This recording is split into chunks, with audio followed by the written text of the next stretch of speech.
let's get started on screenagers, electric babysitters, and how much screen time is okay for your kids.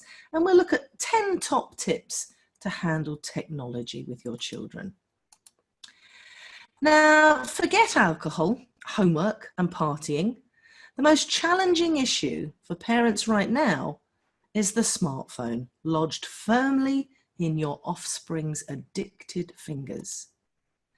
Now, children are spending more and more time online, and every week a new study emerges warning about the consequences from social isolation to lack of concentration, from bullying to bad language, and of course, unfortunately, exposure to porn. So we are the first generation of parents who've got to try and navigate this 24/7 totally on generation. And it's not always very easy, because most of us grew up in an age of no mobile phones. Can you believe it? No tablets or laptops. You know, we used to grow up with books, magazines, and long chats on the home phone. So as parents, we're actually in the unique position of having no rule book, really, no map or compass to guide us in the new world. And we can't even turn to our own parents for advice. Now, as adults, we found ourselves stumbling in the dark around this unregulated digital space, often wanting to embrace it, but sometimes struggling to get to grips with it as we struggle to find that elusive balance between enough and too much. And it's also having a profound effect on high street shopping, to the way we socialise and the way that we communicate, and we need to get to grips with it. Because there's no use putting our heads in the sand, because that won't teach our kids anything. Yet, how can we tell our children to get off social media when we ourselves are regularly updating our feeds, when social media has become a key tool for work and for many ways to make money as well? We're all rather guilty of being addicted to our screens. Well, these are all the different places that kids can hang out. There's Skype, there's WhatsApp, there's Twitter, there's Instagram, there's Facebook, there's YouTube, there's Snapchat. Every few weeks or few months, there is a new platform. And the jury is still out on the dangers of smartphones and on tablets, and of course on excessive use of technology. And to be fair, Skype and Facebook, I think, have dramatically changed the way we communicate with friends and family for the better, because we can connect at any time around the world, making it far easier for us to stay in touch. And this generation is the information generation. We grew up possibly in the industrial sort of age, so it's different, but kids are going to have to learn to navigate it, and it's here to stay. Now, social media can help us stay connected and engaged with like-minded businesses, and it has opened up a world of exciting information at the touch of a button. And of course, for kids, it can aid research, their homework, and of course their coursework, and it can give them a sense of achievement while also allowing them to express themselves. And if it's used positively, of course, it's like a miracle. But it also has inspired our teens actually to be entrepreneurial, as they observe YouTubers who've made millions and influencers who run successful businesses. And this is, you know, an awareness and good knowledge for us all to serve up. But also the downside of Instagram and places like that, you can be pretty vacuous doing all sorts of things and get 11,000 clicks or something. So we have to try and balance that to make sure our children are not just chasing a click or a like, or, you know, that kind of thing, so that it becomes a balance for using it sensibly and for good intentions. But I think we do need to put boundaries around it. We need to monitor what our kids are doing on it, and we need to step up and be unpopular when we talk and teach them of its dangers and its dark side. We need to talk and teach them about fake news and being manipulated online. as well as the dangers of porn and gaming and paedophiles. And we need to be able to have those rather difficult conversations with our kids. Not everybody feels comfortable about it, but children need to know that you do understand it, you can protect them, and that they can come and tell you if something's not quite right. Now, I know it's a tricky path, but in this webinar, I hope to give you some, at least, tried and tested tips, only in the limited time that we have, but hopefully also some pause to ponder moments. We can't change the world that our kids find themselves in, and why would we? Because it's quite an exciting world, but we can help them navigate it and hopefully keep themselves safe along the way. So I think we need to teach them to be self-aware, to embrace the good bits, and to teach them to self-regulate themselves in the long term, because that is ultimately what they need to be able to do. So let's look sort of at babies. I'm going to take it through ages and stages. Now, the American Academy of Pediatrics, they suggest, and I take that form of real intense research that they've done, that they say that children younger than 18 months, that, you know, they shouldn't be using screen media other than maybe video chatting, like Skyping grandma, because the rest of that should be discouraged. Their neural pathways are developing, their language skills. They need real faces. They need real interaction with people. They need chatting and talking to, reading to, and playing with. They don't need the passivity of a tablet or a laptop or an iPhone, in my opinion. So don't use technology as an electric babysitter, because I think that's actually lazy parenting, and it's not serving your child, because they're going to get into bad habits right from the word go. Now, with toddlers, parents of 18-month to 24-month-old who want to introduce digital media, I think, and there's loads of research around this because I've done lots of studies, that you should choose high quality programming, high quality apps, and use them together with your children. This is the secret. This is the message from all the research. Use them together, because that's how toddlers learn best. You can interact with them, you can talk with them, you can ask them questions. Let the children use the media by themselves. I think that should be avoided, because children at this age need to interact with you. Now, as you know, that if you follow me on Twitter or you follow me on Facebook under the parenting expert, Sue Atkins, the parenting expert, you know that I've created a hashtag family fun, because I thought really on a Friday, it's a good time to be thinking about what are you up to with the kids over the weekend that's off the technology. So I came up with ING activities, ING activities. What can you do that's fun, that's active, that's making memories with your kids this weekend? Is it playing? Is it cooking? Is it bowling? Is it biking? Is it dancing? Is it singing? Any verb really that's active with them. You know, reading, teaching, talking, playing, all these wonderful things. Make a little bit of an effort to do this when they're younger, and do it when they're even teenagers, because they'll reluctantly go, oh God, we're going to go for a dog walk, or we're going to walking the dog. But you know what? When you walk and talk and laugh and chat, you stay connected with your children. So certainly from toddler age, keep it into an ING activity. For children older than 2 years, media limits are very appropriate. So limit screen use to no more than 1 hour or less per day of high quality. Again, it comes down to high quality programming. Look at what you go and do the research about where they want to play and what they want to look at. You have real control over this. And as I said before, co-view or co-play with your child, and so that they find activities for you to do together that are healthy. And they're healthy for body and mind. So you take them off the computer and maybe do some baking when you've looked up a recipe or whatever that might be.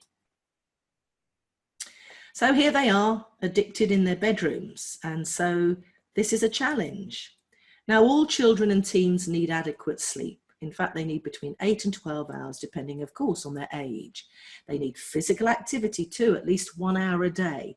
And they do need time away from media. It can become very addictive, And it can, of course, really interrupt with sleep patterns, because that light on that iPad hits the back of the retina and it tells the brain to wake up.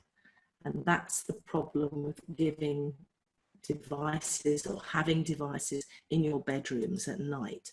So plan is the secret here. Plan designated media-free times together, because you're a role model.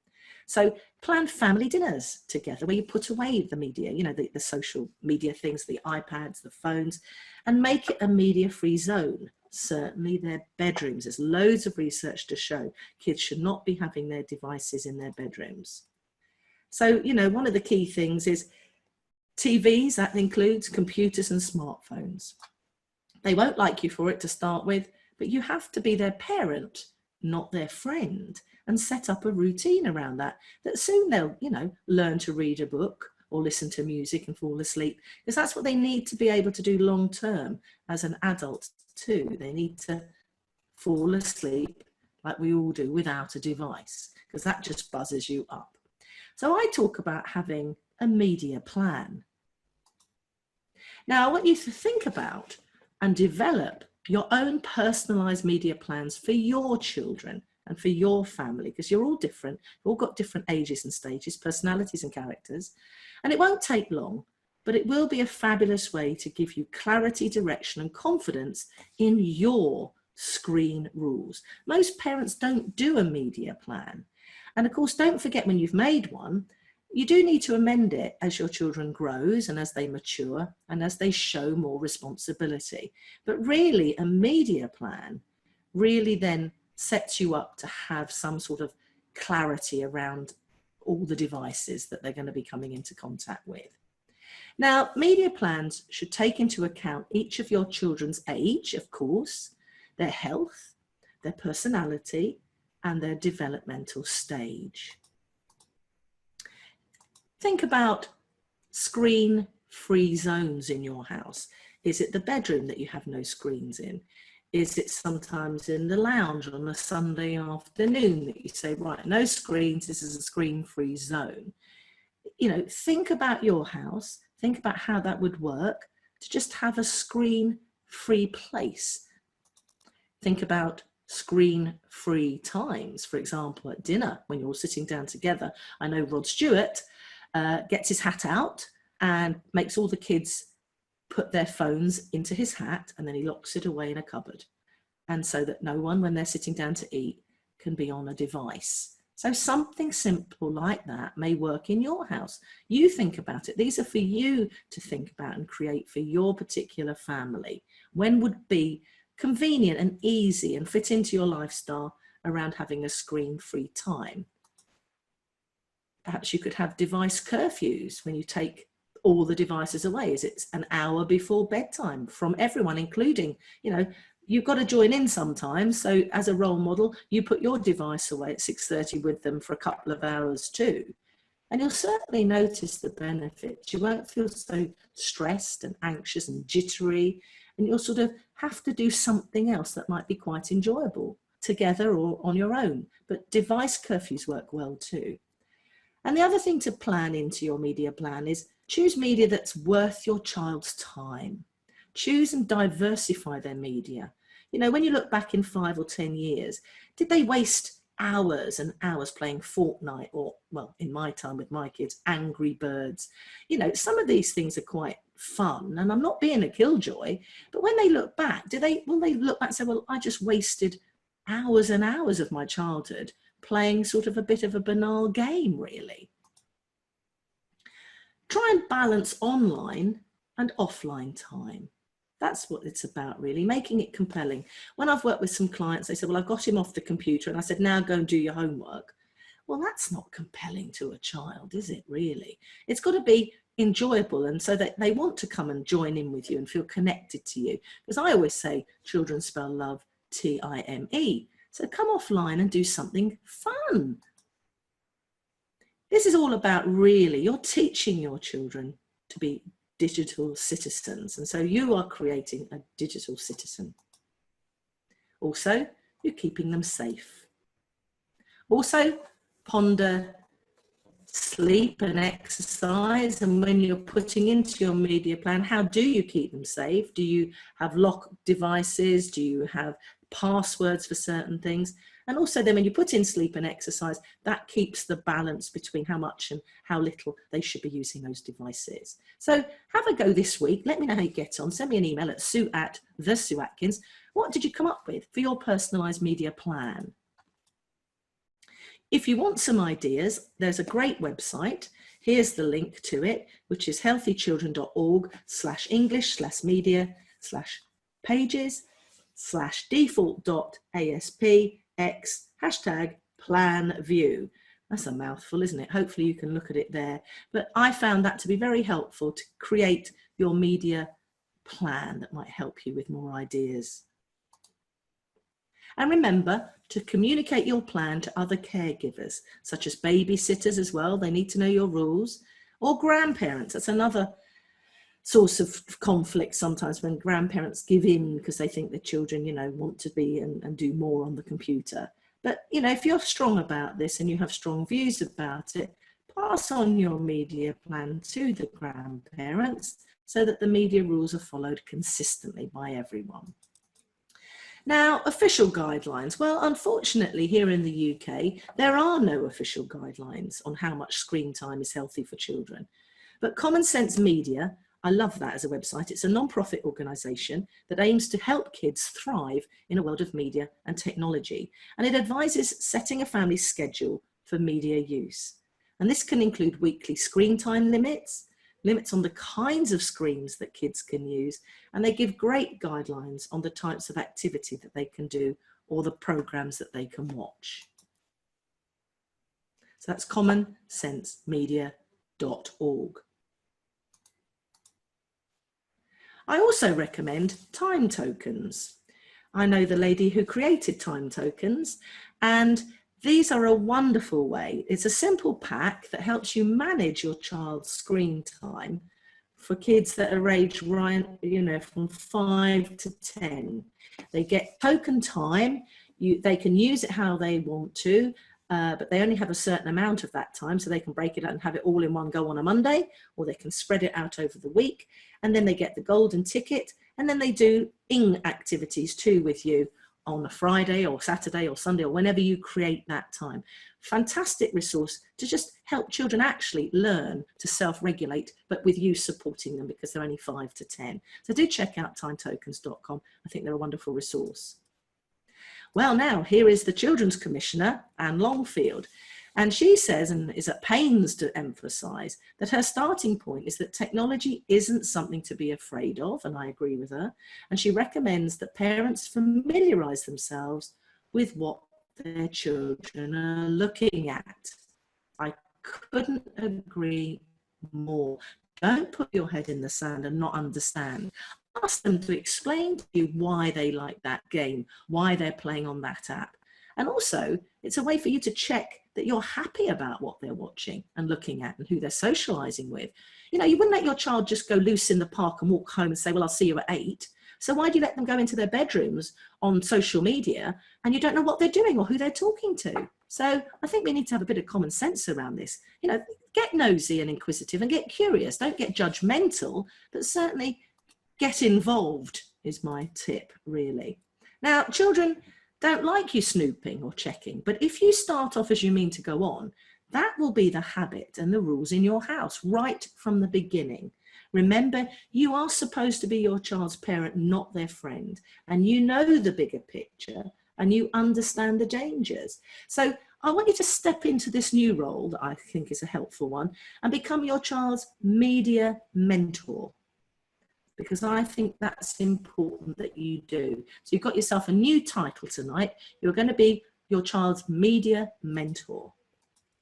So try to keep the screen, here's my top tips, try to keep your screen use in public place as far as possible and watch for more general signs of distress. If your child is getting socially withdrawn, spending time online when they used to see their friends, or they're showing anxiety at the prospect of no screens, then there's a possible issue.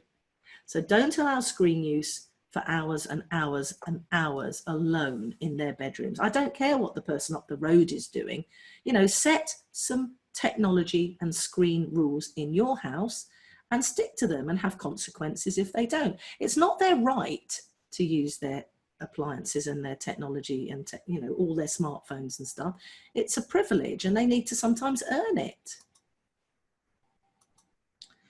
Wean your child away from screens gradually. If you've noticed you've got a problem in your house, if your child has a habit of 2 hours at a stretch, then getting it down to 1 hour is a huge achievement. So, look at it like that. It's weaning them away from screens gradually, not all in one go, certainly not banning it.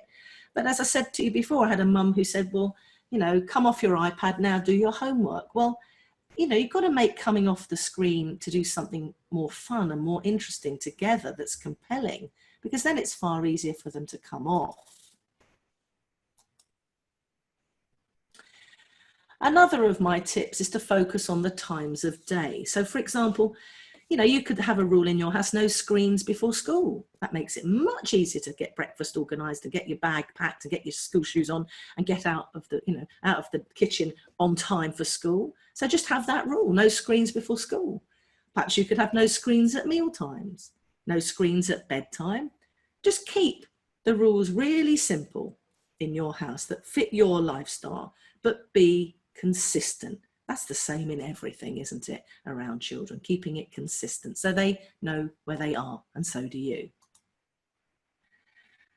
Now, I also suggest, as I said before, use digital devices together. Get involved in your child's online activities. Have fun, play games and learn together online, just as you would do in the physical world. It will then be natural for your child to turn to you if they experience anything upsetting online. Set clear expectations. Clear family rules can help your child have a very positive start to their digital life, and then they can get the most out of being online. So perhaps you could sit down together like this family in the picture and ask your child to help you create some family rules around their digital use, because then they've bought into it. And of course you can guide them and support them and make it clear about why you want some rules around these things, and perhaps get the kids to draw pictures of it or get something on the computer up in the kitchen on the fridge so everyone knows what the rules are. So here are some family rules, but also around your digital use. Now, get informed. No heads in the sand here. Many digital devices and services and content providers offer a range of parental controls. You can choose the type of content and options that are suitable for your child, for their ages and maturity. So get informed yourself. And establish, as I've said before, good habits early on, because both adults and children enjoy sharing moments with family and friends through online images and videos and all those sorts of things. It can be fantastic fun. So it can be also used for starting conversations, and good habits early on, of course, is a great way to support your children staying safe online if you're actively involved in it with them. Now, ultimately, experts agree that what parents are facing is a matter of damage limitation. So less time on screens is going to mean less time absorbing inappropriate content. Less time on screens means they're going to be, not absorbing advertising messages or inane celebrity gossip or bullying or sexualization. Again, less time online equals less exposure. And Dr. Richard Graham, a child and adolescent psychiatrist who founded the UK's first technology addiction service at the Nightingale Hospital in London, says, "It makes sense that if the window is not open so wide, less dirt will fly in." So I hope you pause to ponder that, and that might help you think about why this is so important to set rules around this stuff. Another real top tip is to buy an alarm clock for your child's bedroom and charge their phones downstairs at night. I walk my talk. I used to use my phone all the time, particularly as I get rung up by BBC Radio quite a lot first thing in the morning. But I started to leave my phone downstairs, and I have an alarm clock. So it doesn't sort of, when I used to check it, you know, get up and go to the loo, or you just turn over and it flashes and you check it, it's 3:30 in the morning. Suddenly your brain is wide awake again because the light has hit the retina and you're off and you can't sleep. So simple things, charging the phone downstairs, and that's just a habit and a given. That's really good. And then have an alarm clock, perhaps. It's a helpful way of giving everyone a break from the internet.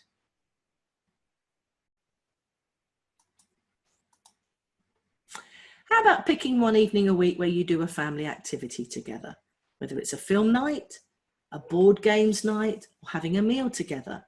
Doing activities together as a family will help bond you together, and it will definitely build memories that will last a lifetime and get them off the screens naturally. So do offer fun alternatives. Just try that one simple tip and I guarantee you will start to feel more relaxed around these things. Sometimes, of course, it's the opposite. It's time to join in. But, you know, why not set some time aside to play one of your child's favourite computer games and discover the online world together, if that suits you. Ditch the electric babysitter. Try not to rely on screens too much to keep your kids amused. Often I'm out and about and I see families, you know, I went for a meal with my own daughter and we were sitting and chatting and a family came in. There was a toddler and a baby, and you know, the dad gave the toddler the iPhone and the mum gave the baby the iPad. And so no one was talking over the meal. No one was interacting or playing or chatting or doing anything with the children. They were on screens. And I think it's it's an easy way to have an electric babysitter, but the damage that you do to your relationships can be immense at that age. So it can be easy to encourage kids to pick up the tablet or play a game on the computer to keep them occupied. I know, and people say it's a long summer holidays now. Well, manage the time, have a balance between activities where they read, I know, or they play outside, because I know that I was talking of this on radio, there was a head of Reigate Grammar, and he said there are 7 things kids could do before they're then allowed to have their electric time or their, you know, technology time. Again, if you set that rule up in your house, your kids get used to it and they know the rules. So, you know, do keep it agreed and remember to set a good example yourself around your own technology. Now, another tip is don't always have screens in the background. I know a lot of people just turn on the news and it's rolling along in the background with Sky repeating and repeating, or BBC News or whatever it may be. But we get used to too much noise and we're not then chatting to each other. It's a distraction. So turn off TVs and computers when they're not in use, because they really can be distracting for kids if, you know, you're trying to participate in chatting with them, or, you know, laughing with them, or sharing a meal together and having a chat, and not just nagging about holding their knife and fork properly or eating their broccoli. So chat, of course, to your children about what they're doing online and encourage them to use their screen time for learning and education, because there's no doubt about it, it's utterly fantastic for all sorts of things like that. And I see a lot of parents coming to pick their children. I do confident classes for kids in schools, and I see a lot of parents, you know, when their kids run out. I remember my own dad, when I used to rush out on a Wednesday, my dad used to pick me up on a Wednesday, and I used to rush out. I was only young, about 8, and he would hold his arms out and, you know, give me a big hug, and that was wonderful. But nowadays, I see an awful lot of kids being picked up from school, and, you know, mum is checking the latest Facebook post or checking the latest cat video, and you know that damages the self-esteem of your child because you don't look interested or happy to see them. You've sidelined them, and often children are whining and don't feel that they've been given their, you know, your full attention. So we as parents need to be a positive role model and model balanced digital use. So here are 6 top tips for parents. The rules: agree on a clear set of rules in your home about screen time. Lead by example, do as you say and do as you do. Modeling the behavior is the most powerful way that you can influence your child's behavior. Have a phone-free zone, restrict the use of TVs and mobile phones and computers in the bedroom. Charge phones downstairs and have an alarm clock for your child's room so that they can wake up to that rather than their phone. And just have a digital detox. I mean, one evening a week, have a family digital detox and plan perhaps a fun family activity, whatever that might be for you. Another one is to join in on some of these games sometimes. Play your child's favourite computer game so you discover the world together. So try and find that balance. And I hope those 6 top tips give you some ideas. So I'm going to limit their screen time. How can I avoid huge rows is a question I get asked quite a lot. And it's likely that removing screens or implementing limits will mean some tantrums at the beginning. And the most common lament of, well, none of my friends' parents are this strict. And as I say, you're not there to be their friend, you're there to be their parent. And then they'll say things, well, my best friend has an iPhone 8 and is allowed on it all night. Well, that's fine for them, but this is for you, and I love you, and I want to put boundaries around this for you so you grow up safe. And you explain it to your children. I want you to stay cool and calm and collected and stay strong. The worst thing to do is lose your temper. Explain why you're doing what you're doing. If the row is heating up, take a 5-second break. And if your child stops shouting, praise them for doing that. And be quick to reinforce the behavior that you do want to see more of. A lot of kids get fired up and angry if they're playing a lot of those violent games on gaming consoles. And they do get quick and anxious and angry. But take the longer term view. You're going to start staying cool and calm and collected and teach them better ways. Because I think the biggest gift we can give our children is to help them think critically about what they're watching and to notice their own behavior. That's what we're aiming to do.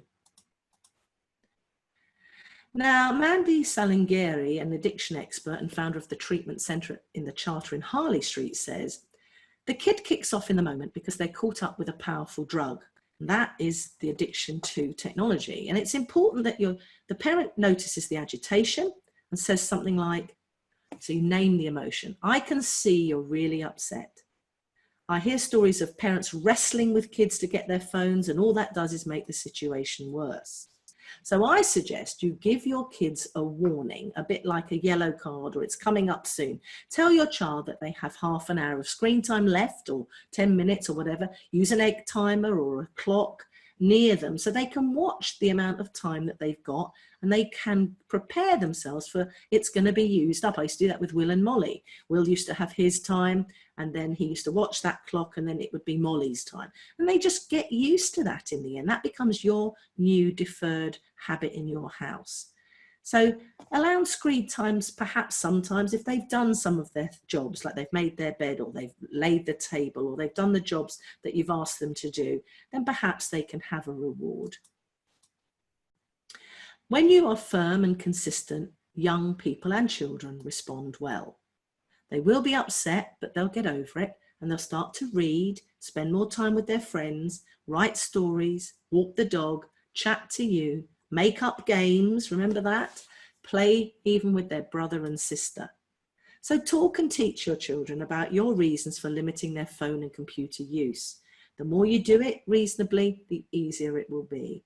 And try to do it early, because as I said, the older they are, the harder it is sometimes to then change your new enforced limits. But talk to them then about doctored and photoshopped images of celebrities. Talk to them about being sold to by the marketing people. Talk to them about fake news. Talk to them about FOMO, fear of missing out, and how people usually only put out edited versions of their reality, having a great holiday, buying a new outfit or wearing full makeup. Explain that nobody really posts a sad, lonely or unflattering picture and that no one picture tells the whole story of one's life. So know your options as well and how to use them. As a parent, you are in control of the technology in your home, even if you don't feel like you are. But first, let me say that it's never effective to get into a physical power struggle or a literal tug of war over an electronic device. You've got to choose your battles to actually win the war. And if your child hides their device, sneaks time on it in the middle of the night, or simply refuses to hand it over, here's what you can do. Passcodes and passwords. Many devices can be set to require a password or a numeric code in order to allow access. And you can even set some devices to completely erase themselves after 10 failed login attempts, which may deter your child from trying to guess the code. And steer clear of family numbers such as phone numbers, dates of birth, or other number combinations or words that your child might guess. We have a family number that we all seem to use. So if I was doing it all again now that they're much older, my kids are 25 and 23, but I'd make sure that they wouldn't know the combinations of numbers that I might choose. And newer devices that have fingerprint scanners often use numeric codes as backup. So make sure your code is ironclad and never share it with your child. There are also parental controls. Video game consoles come equipped actually with parental controls, as you probably know. They're built into the system. So use these controls to restrict internet access and, games with restricted ratings. They've got a rating for a reason. Some devices can even be set to shut themselves down for the day after they've been powered on for a certain amount of time. So go and explore parental controls and take back control. Now, guided access is especially helpful for younger or less savvy children and is available on some tablets, such as the iPad. It allows parents to easily turn the guided access function off and on by touching the home button a certain number of times and entering the passcode. And you can restrict your child's use to a specific app, and they can even circle parts of the screen that you don't want your child to have access to. So there's all sorts of ways to actually protect them. Facebook has privacy and security settings, and that can prevent your child from showing up in public research results. It can prevent people from posting on his or her page, and it can restrict who can send friend requests and much more. And remember, Facebook is actually for 13-year-olds for a reason. And my suggestion is to get your own account and play around with the settings and the help menus, because this way then you can see what settings work best for you and therefore your child's account. Cellular providers offer affordable monthly apps and subscriptions that enable you to track and limit your child's usage, activity, and contacts. So your child won't hand over the game controller? Okay, no problem. When you have the opportunity to do so without confrontation, you might find it useful just simply to remove the power cord, the cable cord, or actually disable your wireless router. And don't be afraid to seek for some help. Do contact your cellular provider or the manufacturers of the device in question, because I think a lack of knowledge is no excuse to be lax with technology limits. In our ever-changing and increasingly technological world, the demand for parents to stay informed is more critical than ever. So there we are. There's a quick run through of some of my tips. Any questions? Okay, there's two comments actually. One's about the time tokens, which Yes. Which are really good, but also your kids need to have a sense of time. So, isn't it? Yes. That's the sort of one comes before the other, doesn't it? So they use an egg timer for the time being, but interested in the time token idea as well. Yes, it's about looking out for different options and finding what might work for your children and getting knowledgeable. But time tokens is great for 5 to 10-year-olds. And yeah, if they don't have a concept of time, it's about you teaching them then to have the egg timer turned over twice as their limit or whatever it might be. They have a visual to give them some sort of sense of time, because some children, time doesn't mean anything. You're right. But, when they're young. Yep, and also recent research shows kids developing eyesight problems, and it only gets worse. So indeed, limit the time looking at a screen so close up. I suppose that's part of it as well. It's where you're actually got your focus of your eyes for these long periods of time. Oh, absolutely. Because I don't know about you, but your eyes get tired, don't they? And even the body, the way you're sitting, can affect your deportment, your shoulders, and definitely your eyesight can be, your eyes get tired and you need to get up and walk around and have a break. And I know some people work as adults a long time on screens, but you have to get up and have a break in between. So of course, the same is for your children. So if you've, found this helpful, we do lots of webinars every month. If you'd like to come over and join my parenting club, there's all that expert advice over there with e-courses monthly, webinars monthly, weekly videos, podcasts weekly, expert interviews from around the world, you name it, we've got it. And if you'd like to join my parenting club, here is a special code for you, SA10LIFE, which will offer you 10% off my membership and all my services. So please take that and go and use it.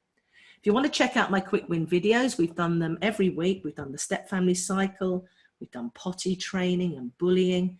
Particularly that one is popular, the self-esteem one. We've got quick win videos on how to handle divorce and much, much more. And you can go to that at the bottom, the link down at the bottom, go to my website and click on quick wins to take a look at some of the videos that are available there for you. The e-courses that I've written and covered so far will be on work-life balance. We've done an I Can Confidence parenting course for kids aged 7 to 13. We've got a Parenting Made Easy toddler system, which is very comprehensive, sort of a 24 module toddler system that you can work your way through for fun, which is a video and auditory one. We've got the teenage years, navigating those choppy waters. Again, I've got an e-course on divorce, step by step, another one for creating confident kids, and another one for making the big leap to secondary school confidently. So do go to the link at the bottom, which is down to my website, and /courses, and you'll find all of those.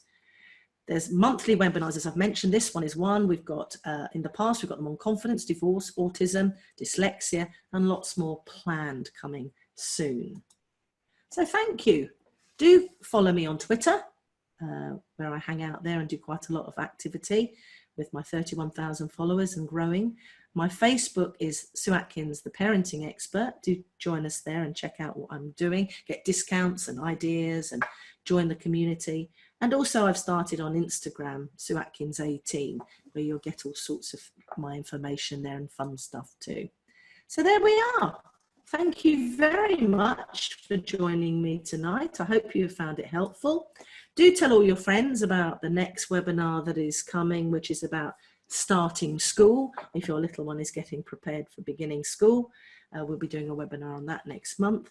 And thank you for everyone for joining in. And if you join my club, you can watch this and listen to all the others free of charge over and over and over again. And yeah, have fun joining the forum where we can all chat together. So thank you very much. I'm glad you found it helpful, Ahmed.